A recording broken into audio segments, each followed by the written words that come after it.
नमस्कार दर्शक बंधु आजिर अनुचिंता एक नंबर सबु सफलता पछरे नारीर हाथ थाए किंतु मने रखिबा उचित सबु विफलता पछरे मध्य ही नारीर हाथ थाए। 2 नंबर प्रत्येक मनिष पई जन्म आउ मरण दुईटी बिंदु सही बिंदु को संजोग करिबा पई आमे सरल रेखा अटंती सही सरल रेखा को संसार रूपक कागज उपरे कलम होई आमे चालुछंती। 3 नंबर भगवान आमको आखि देइछंती किंतु देखिबा आमर कर्तव्य।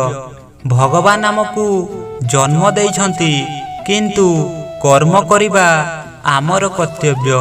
4 नंबर निजर अनिष्ट करुथिबा व्यक्ति को सदा सर्वदा स्नेह प्रेम ओ आदर देई आपणार करि पारिले ता हृदय रे थिबा तुम प्रति चिंताधारा क्रमश लोप पाई जीवो। सर्वशेष रे से आपणक शत्रु परिवर्ते मित्र होई रहिबो। 5 नंबर आत्मा सबु बेले अमर शरीरता बाहक अटे आमे करुथिबा पाप पुण्य फल सबु आत्मा सहित जड़ित। जेतेबेले आत्मा ए शरीर को बदलाई नूतन शरीर धारण करे सही पाप पुण्य फल को नहीं से आग को गति करि थाए। 6 नंबर कहा मुहरे हस फुटाई पारिले तुमर धर्म हेबो जदि कहा आखिरे लुह देई तुमर अमंगल हेबा संगे संगे गोटिए पाप को निज पाखरे साइती रखिल।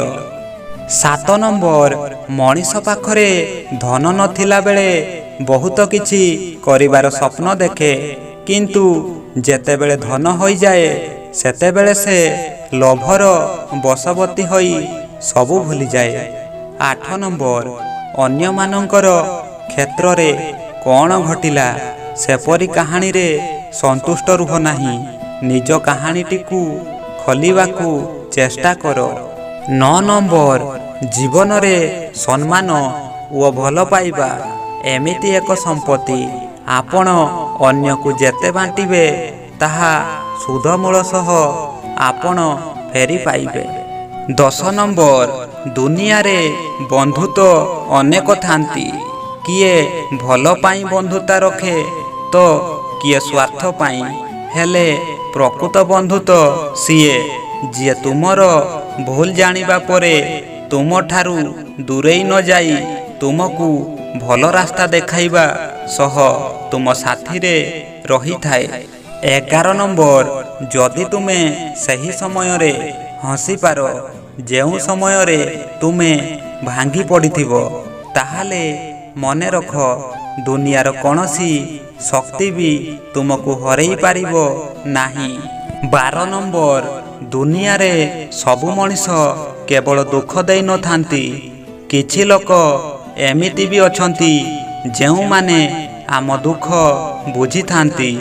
फरक तो एतिकी दुख देउथिबा लोक समस्तंकु मिली जानती किंतु दुख बुझीबा लोक भाग्यवान लोकंकु मिलंती।